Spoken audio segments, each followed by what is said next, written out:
Mladý programátor z Košíc odhalil závažnú chybu v elektronických žiackych knižkách.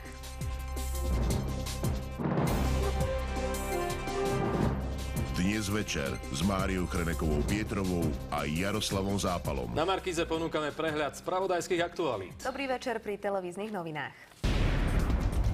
Z programátorského hľadiska je to doslova lenivosť. Elektronická žiacka knižka prezradí viac, než je treba. Myslíte si, že sa to dá zneužiť? Samozrejme. Zostaňte s nami. Osobné údaje rodičov môžu byť zneužité. Dôvodom je softvérová chyba elektronickej žiackej knižky na webovej stránke firmy, ktorá ich spravuje. Na problém nás upozornil mladý programátor z Košíc. Elektronická žiacka knižka má rodičom poskytnúť informácie o prospechu detí či dochádzke, no okrem toho odosiela omylom aj informácie o nich samých. Je tam vidieť meno, priezvisko, e-mailové adresy, telefónne čísla, ale napríklad aj číslo IC karty alebo jej dátum platnosti. Myslíte si, že sa to dá zneužiť? Samozrejme verím, že sú ľudia, ktorí dokážu zneužiť aj takéto množstvo údajov. Ja ako laik sa tam viem dostať?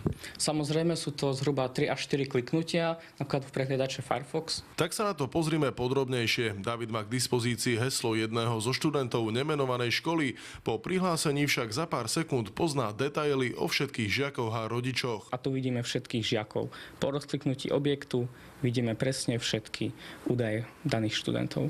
Na chybu sme upozornili ministerstvo školstva, to však tvrdí, že s týmto školským informačným systémom na internete nemá nič spoločné. Školy zaň platia samé a môžu si vyberať. Je to vyslovene na slobodnej vôli školy, ktorý si vyberie a ktorý si zakúpi, my neposielame ani žiadne financie. Autorom programu EduPage je spoločnosť ASC. Po našom upozornení chybu, pri ktorej unikali osobné údaje, okamžite odstránili. Dá sa to považovať za programátorskú chybu? Z programátorského hľadiska je to doslova lenivosť daného programátora alebo týmu programátorov. Ešte šťastie, že žiaci majú stále k dispozícii takéto klasické žiacké knižky, ktoré sa nedajú hacknúť a do ktorých sa nedá ani nabúrať.